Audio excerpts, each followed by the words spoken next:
Vamos corrigir a semana número 2 do PET 4, questão 1.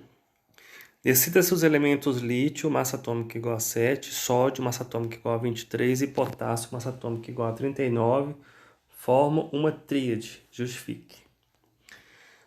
Bom, a tríade ela foi proposta por Dober-Heiner, que é um químico alemão, nasceu em 1780 e faleceu em 1849.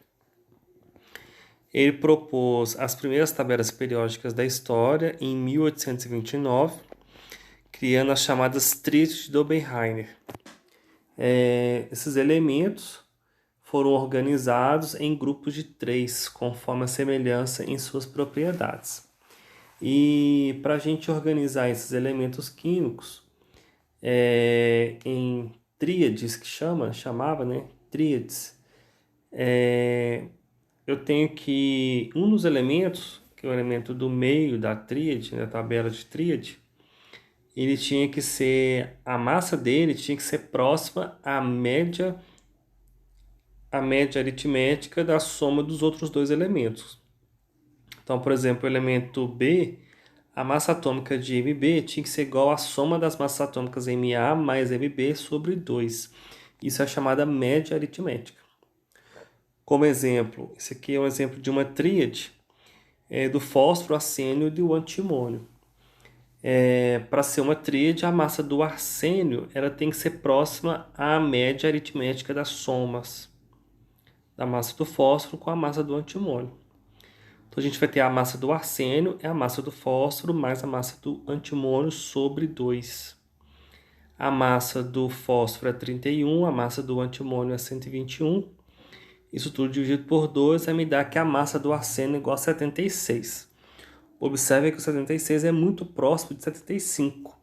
Com isso, os elementos químicos fósforo, arsênio e antimônio formam uma tríade. A questão quer saber se lítio, sódio e potássio também formam uma tríade. Para saber se eles também formam uma tríade, eu vou ter que calcular, fazer uma previsão da massa do sódio. A massa do sódio ela tem que ser próxima à média aritmética do lítio e do potássio. Então, eu vou ter a massa do sódio, vai ter que ser igual a massa do lítio mais a massa do potássio sobre 2. Com isso, a massa do sódio é 39 mais 7 sobre 2. A massa do sódio, então, vai dar 23.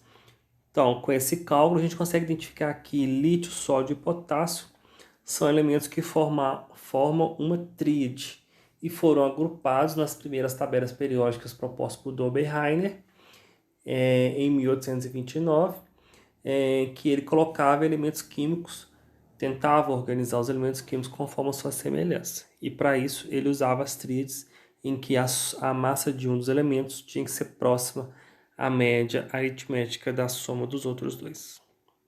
É isso.